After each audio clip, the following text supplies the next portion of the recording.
ఓం మహాగణాధిపతే నమ. శ్రీమాత్రే నమో నమ. శ్రీమాత్రే నమ.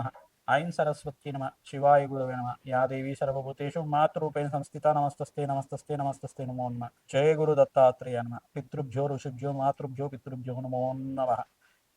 జయ గురు దత్తాత్రేయ. యూట్యూబ్ ప్రేక్షకులందరూ కూడా నమస్కారం అండి. నేను పాలపర్తి గురునాథ్ శర్మ, జ్యోతిష్యం వాస్తు సిద్ధాంతిని. మీకంతా కూడా ఈ రోజున పితృదోష నివారణార్థం ఎటువంటి పూజలు చేసుకుంటే కనుక, మీ జాతకంలో కనుక పితృదోషము పితృశాపం కనుక ఉంటే కనుక ఎటువంటి పితృదోషాలంతా కూడా ఉంటాయి. ఈ యొక్క గరుడ పురాణ ప్రకారంగా సాక్షాత్ మహావిష్ణు అంతా కూడా గరుత్మంతుడు చెప్పిన విధానంగా గరుడ పురాణంలో అంతా కూడా ఎటువంటి విశ్లేషణ జరిగింది. ఆ విశ్లేషణ అంతా కూడా ఈ యొక్క పితృదోషం అంతా కూడా ఏంటి, అసలు పితరులు అంటే ఎవరు, పితృస్థానం అంటే ఏంటి, ప్రధానంగా జన్మజాతకంలో పితృదేవతలు అంటే ఈ యొక్క తల్లి కానీ తండ్రి కానీ పితృదేవతలంతా కూడా గతించిన వాళ్ళకి వాళ్ళకంతా కూడా పితృకార్యాలు పిండ ప్రధానాలు కానీ ఈ యొక్క శ్రాద్ధ కర్మలు కానీ ప్రధానంగా శ్రాద్ధ కర్మలు కానీ ఎటువంటి శ్రద్ధతో కానీ చేయకపోతే కనుక వాళ్ళకంతా కూడా పితృదోషం సంభవిస్తుంది. ప్రధానంగా పితృకార్యాలంతా కూడా శ్రద్ధగా చేస్తుండేది శ్రాద్ధము, శ్రద్ధతో చేయాలి. ప్రతినిత్యం కూడా పితృదేవత ఆరాధన చేయడం వల్ల ఎవరి తల్లి కానీ తండ్రి కానీ పితృదేవతలు కానీ గతించిన వాళ్ళు ప్రధానంగా స్వర్గస్థులైన వాళ్ళకి పితృదేవత ఒక స్మరణ మాత్రం చేతనే కోటి యజ్ఞాల పుణ్య ఫలితం కలుగుతుంది. అసలు పితృదోషం అంటే ఏంటో తెలుసా మీకంతా కూడా? ప్రధానంగా చూసుకుంటే పితృదోషం అనేది జన్మజాతక లగ్నవశాత్తు నవమ స్థానం పితృస్థానం అని చెప్పేసి అంటుంది, చతుర్థ స్థానం మాతృస్థానం అని చెప్పేసి అంటుంది. ప్రధానంగా నవమ స్థానాన్ని కేంద్రంగా తీసుకొనేసి ఈ యొక్క లగ్నవశాత్తు చూసుకుంటే నవమ స్థానంలో రాహువు కానీ కేతు కానీ సంచారం జరిగినప్పుడు ప్రధానంగా ఈ యొక్క లగ్నవశాత్తు చూసుకుంటే రాహువు కానీ కేతు కానీ ఉన్నప్పుడు గనక పితృదోషం వర్తిస్తుందని చెప్పేసి జ్యోతిష పరిభాషలో అంతా కూడా చెప్పడం జరుగుతుంది. ప్రధానంగా ఇంకో కోణంలో కూడా చూసుకుంటే 3 కోణాలంతా కూడా చెప్పడం జరుగుతుంది. శని గ్రహం ఒకటి, శనీశ్వర గ్రహం అంతా కూడా ఈ యొక్క ఏ స్థానం శని లగ్నవశాత్తు చూసుకుంటే కనుక శనికంతా కూడా ప్రధానంగా త్రిపాద దృష్టి అనేది ఉంటుందన్నమాట. తానున్న స్థానం నుంచి శనీశ్వరుడు ఉన్న స్థానం నుంచి 3వ దృష్టితో చూస్తూ ఉంటాడు, సప్తమ దృష్టి ఉంటుంది, దశమ దృష్టి అంతా కూడా ఉంటుంది. ఈ యొక్క త్రిపాద దృష్టితోటి సూర్య భగవానుడు ఎక్కడైతే చూస్తున్నారో ఆ సూర్య భగవానుడు కనుక కొంచెం బలహీనంగా ఉంటే కనుక, లగ్నానికి పాపకారిగా ఉంటే కనుక, దుస్థానాల్లో కానీ 3, 6, 8, 12లో కనుక ఉంటే కనుక ఆ యొక్క లగ్నానికి ఈ యొక్క మిత్రత్వం లేకపోతే కనుక ఇక్కడ పితృదోషం కూడా వర్తిస్తుందని చెప్పేసి ఈ యొక్క ప్రతి ఒక్క జాతకుడికి తన తండ్రి చేత అంతా కూడా ప్రధానంగా ఈ యొక్క వైరం అనేది సహజ వైరం అనేది ఉండడం కానీ, ప్రధానంగా మాట వినకపోవడం కానీ, ప్రతి విషయంలో కానీ గొడవ పడుతూ ఉండడం కానీ, ప్రతి విషయం వాదనలోనే పెరుగుతూ ఉండడం కానీ, మనస్పర్ధలు ఉండడం కానీ జరుగుతూ ఉంటుంది. మరియు మరణించిన తర్వాత కూడా పితృకార్యాలు సక్రమంగా చేయకపోతే ఆలస్య సంతానం కలగడం కానీ జరుగుతూ ఉంటుంది. మరియు స్త్రీ సంతానం లేకుండా ఉండడం, పురుష సంతానం ఉండడం, లేదు ఆలస్య కళ్యాణం అవుతూ ఉండడం, ఇంట్లో అంతా కూడా మనశ్శాంతి లోపం ఉండడం, పితృదేవతల ఒక ఆశీర్వాదం లేకపోవడం వల్ల వంశాభివృద్ధి అంతా కూడా అస్తవ్యస్తంలో ఉండడం అంతా కూడా జరుగుతుంది. ప్రధానంగా వంశాభివృద్ధి కావాలన్నా, వివాహాది శుభకార్యాలు కావాలన్నా, జీవితం అంతా కూడా అష్టైశ్వర్యాలతోటి ఆనందమైన జీవితం కావాలన్నా పితృదేవతలే కారణం. ప్రధానంగా పితృశాపము అనేది కారణం అవుతుంది. ప్రధానంగా పితృశాపానికి ఎవరైతే గనక ఉంటే గనక ఆ దోష పరిహారార్థం కూడా ఏం చేయాలి, దానికంతా కూడా శాస్త్ర ప్రామాణికంగా గరుడ పురాణ ఇతిహాసంలో అంతా కూడా ఏ రకంగా ప్రామాణికంగా చెప్పడం జరిగిందో ఆ యొక్క శాస్త్ర ప్రామాణికంగా అంతా కూడా చెప్పడం జరుగుతుంది. ప్రధానంగా ఈ నవమ స్థానము, చతుర్థ స్థానము మరియు శని యొక్క వీక్షణ అనేది ప్రధానమైన కారణాలు. పాపగ్రహణమైన రాహు కానీ కేతు కానీ నవమ స్థానంలో అంటే ఆ యొక్క నవమ స్థానంలో ఉన్నప్పుడు కానీ ఈ యొక్క సర్వగ్రహ దోష నివారణ జరిగి పితృదేవతలంతా కూడా స్వర్గస్థానంలో కానీ పుణ్యలోకాల్లో కానీ ఉండడానికి కానీ, శాశ్వత పరబ్రహ్మలోక శ్రీనివాస సిద్ధాంతం అని చెప్పేసి పుణ్యలోకంలో ఉండడానికి కానీ కర్తగా ఉన్న కుమారుడు తప్పనిసరిగా పితృకార్యాలు చేయవలసి ఉంటుంది.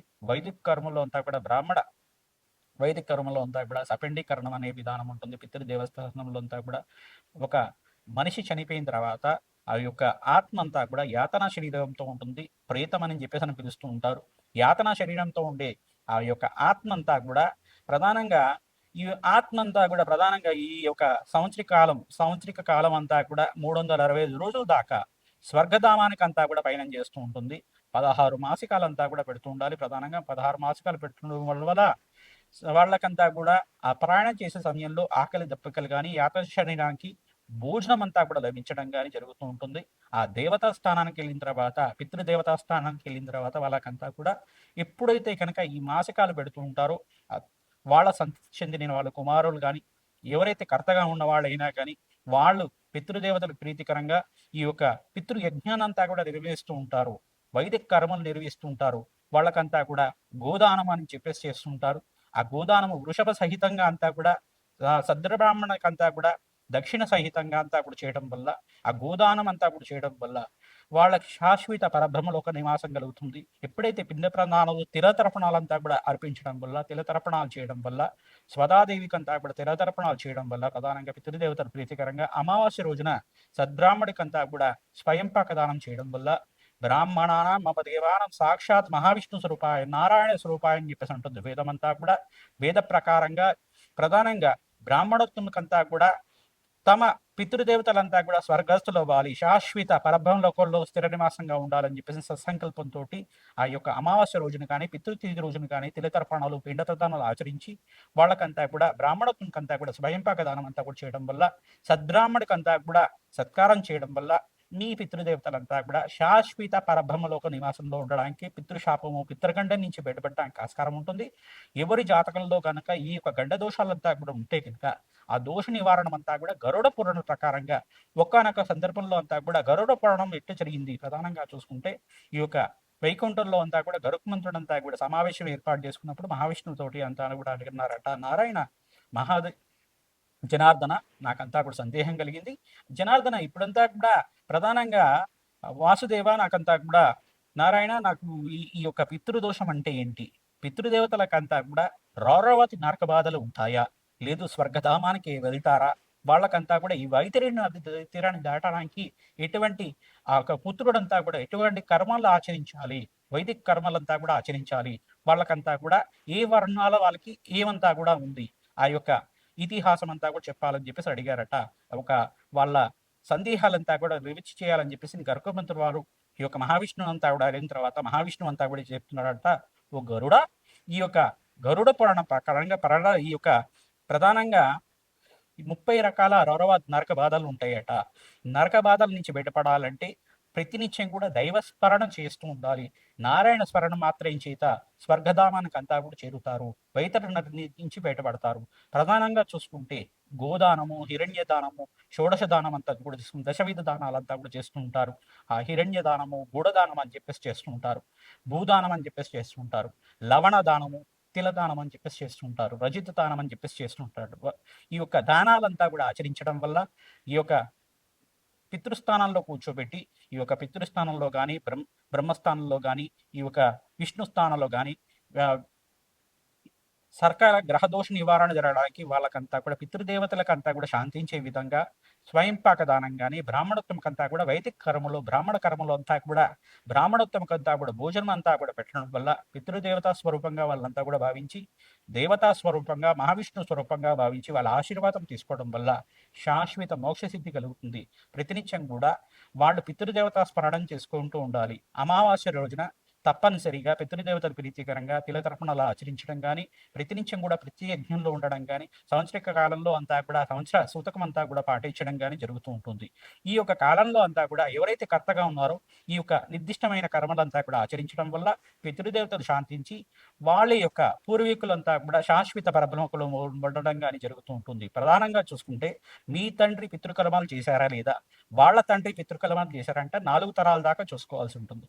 మీకు ఎట్లా తెలుస్తుంది? జాతకం అనేది జ్యోతిష పండితులతో చూపించుకోవడం వల్ల కానీ, ప్రశ్నార్థోడ జాతకం ప్రకారంగా ప్రశ్న లగ్న జాతకం ప్రకారంగానే జన్మజాతకం అనేది చూపించుకోవడం వల్ల సకల గ్రహదోష నివారణ జరగడానికి ఆస్కారం ఉంటుంది. ప్రధానంగా పితృణాం వసురుద్ర ఆదిత్య స్వరూపంగా ఉంటారు. పితృణాం వసురుద్ర ఆదిత్య స్వరూపాయ అని చెప్పేసి అంటారు. వసురుద్ర ఆదిత్య స్వరూపంలో ఉండే ఈ పితృదేవత ఆశీర్వాదం లభించడం వల్ల పితృణాం శాశ్వత పరబ్రహ్మలోక నివాస సిద్ధ్యర్థం, శాశ్వత వైకుంఠలోక ప్రాప్త్యర్థం అని చెప్పేసి అంటుంది. ఈ సంకల్ప విధానంగా అందరూ కూడా ఆచరించడం వల్ల సర్వే పితృణం శాశ్వత మోక్ష సిద్ధి ప్రాప్త్యర్థం అని చెప్పేసి ఈ యొక్క పితృకర్మలంతా కూడా ఆచరించడం వల్ల మోక్ష ప్రాప్తి కలుగుతుంది, వంశాభివృద్ధి కలుగుతుంది, అష్టైశ్వర సిద్ధి కలుగుతుంది. ఎవరైతే కనుక ఈ యొక్క తమ పితృదేవతలు గతించిన వాళ్ళకంతా కూడా పితృణాం శాశ్వత మోక్ష సిద్ధి ప్రాప్తిద్దామన్న తిరితర్పణాలంతా ఎంతైతే నువ్వులంతా కూడా వదిలిపెడతారో ఆ యొక్క వైదిక కర్మ చేసిన వాళ్ళకంతా కూడా పితృదేవతలంతా కూడా ఆశీర్వాదం ఇస్తాయి. ఎంత నువ్వులైతే నేల మీద పడతాయో ఆ నువ్వుల యొక్క శక్తి అంతా కూడా అంత వేల కోట్లు వాళ్ళకి ఆశీర్వాదం అంతా కూడా లభించాలి. వాళ్ళకంతా కూడా శాశ్వతంగా అష్టైశ్వర సిద్ధి కలగాలని చెప్పేసి, వంశాభివృద్ధి కలగాలని చెప్పేసి పితృదేవత ఆశీర్వాదం అంతా కూడా లభిస్తుందట. పితృదేవతల శ్రద్ధగా చేస్తే కనుక పితృదేవతల ఆశీర్వాదం అంతా కూడా శీఘ్రంగా లభిస్తూ ఉంటుంది. ప్రధానంగా చూసుకుంటే దేవతా పూజలో కన్నా లోపాలు జరిగితే కనుక దేవతలంతా కూడా క్షమిస్తారట. కానీ పితృదేవత పూజలో అంతా కూడా పితృదేవత ఆచారంలో విధానంగా కూడా ఈ పిండ ప్రధానం శ్రాద్ధ కర్మల్లో కూడా ఎటువంటి లోపం జరగకుండా ఉండాలట. వాళ్ళకంతా కూడా కోపం వస్తుందట. ఆ కోపమై మీకంతా కూడా పితృశాపంగా పరిగణనలో తిరుగుతుంది. తద్వారా మీరంతా కూడా ఇటువంటి కర్మల నుంచి బయటపడాలంటే గనక ఎటువంటి ఆచారాలు పాటించాలి, ఎటువంటి దోష పరిహారం చేసుకోవాలో అంతా కూడా మేషాది ద్వాదశ రాశుల వాళ్ళకి తెలియడం జరుగుతుంది. ప్రధానంగా నవమ స్థానము, చతుర్థ స్థానం అంతా కూడా కేంద్రంగా చేసుకొని ఈ యొక్క దుర్దోషాలంతా కూడా నివారణ చేసుకోవడానికి మోక్ష నారాయణ బలి విధానం ఆచరించాలి. ఎవరైతే కనుక మోక్ష నారాయణ బలి విధానం ఏ ఏ స్థానాలు చేసుకుంటే కనుక ఎటువంటి ఫలితాలు వస్తాయో తెలుసుకుందాం. ప్రధానంగా చూసుకుంటే ప్రధానంగా ఈ యొక్క బ్రహ్మ కపాలం దగ్గర అంతా కూడా ఈ యొక్క శిరోగయ అంటారు. దీన్నంతా కూడా బ్రహ్మస్థానం అనేది ఉంటుంది. బ్రహ్మ శిరస్సు అంతా కూడా పణిస్థానం అని చెప్పేసి అంటారు. బ్రహ్మ కపాలం అంతా కూడా ఉంటుంది. కావున ఈ యొక్క శిరోగయ దగ్గర అంతా కూడా ప్రధానంగా బ్రహ్మస్థానం అని చెప్పేసి అంటారు. కాబట్టి ఆ ప్రాంతం దగ్గర అంతా కూడా ఈ యొక్క పిండ ప్రధానాలు ఆచరించడం వల్ల శ్రాద్ధ కర్మలు కానీ మోక్షనారాయణ బలి విధానం కానీ ఆచరించడం వల్ల శాశ్వత బ్రహ్మలోక ప్రాప్తి కలుగుతుంది. పితృదేవత దోష నివారణ జరుగుతుంది. వంశాభివృద్ధి కలుగుతుంది. అష్టైశ్వర సిద్ధి కలుగుతుంది. ఆనందమైన జీవితం జీవించడానికి ఆస్కారం ఉంటుంది. కావున పితృశాపము, స్త్రీ శాపము, ఈ యొక్క మాతృమూలకమైన శాపం కానీ వెళ్ళిపోతుంది. కావున ఎవరి జీవితంలో కనుక పుత్రులు సంతానం గలక చిన్న వయసులో అంటే 30 వయసు లోపలనే కళ్యాణం కాకుండా చనిపోతూ ఉంటారు. పుత్రులు పుట్టిన తర్వాత కూడా 6 నెలల నుంచి 16 సంవత్సరం దాకా చనిపోతుంటారు. వాళ్ళ కుటుంబంలో అంతా కూడా కలతలు రావడం, మనశ్శాంతి లోపం ఉండడం, దుఃఖం అంతా కూడా సంభవించడం జరుగుతూ ఉంటుంది. వాళ్ళకంతా కూడా పితృశాపం ఉందని చెప్పేసి తెలుసుకోవాలి. ప్రధానంగా ఇదంతా కూడా మీ పితరులు కానీ వాళ్ళ పితరులు కానీ పితృకర్మలు సక్రమణ చేయలేదు, ఇదంతా కూడా దోష నివారణ జరగడానికి పూజ అంతా కూడా ఆచరించాలని చెప్పేసి చేసుకోవడం. 10 మందికి భోజనం పెట్టడం వల్ల పితృదోష నివారణ జరుగుతుంది. 10 మంది గోమాతకంతా కూడా గ్రాసము, పచ్చికంతా కూడా నీ చేత్తో ప్రతినిత్యం కూడా పెట్టడం వల్ల, గోమాత సేవ చేయడం వల్ల, సద్బ్రాహ్మడికి కానీ గోశాలలో కానీ గోమాతనంతా కూడా దానం చేయడం వల్ల సకల గ్రహదోష నివారణ జరిగి సకల పితృణాం శాశ్వత మోక్ష సిద్ధి ప్రాప్త్యర్థం అని చెప్పేసి ఇటువంటి మోక్ష సిద్ధి ప్రాప్తిస్తుంది. తద్వారా వసురుద్ర ఆతిథ్య స్వరూపమైన పితృదేవత ఆశీర్వాదం అంతా కూడా లభించాలని చెప్పేసి ఎవరైతే పితృదేవతను స్మరిస్తూ ఉంటారో కోటి యజ్ఞ ఫలితం కలుగుతుంది. వాళ్ళకంతా కూడా అష్టైశ్వర ప్రాప్తి కలుగుతుంది. కోటి జన్మల పుణ్యప్రాప్తి కలుగుతుంది. కావున పితృదేవత ఆరాధన చేయండి. ఎవరు పితృలైతే గతించి ఉన్నారో వాళ్ళంతా కూడా తప్పనిసరిగా పితృకార్యాలు ఆచరించాలి.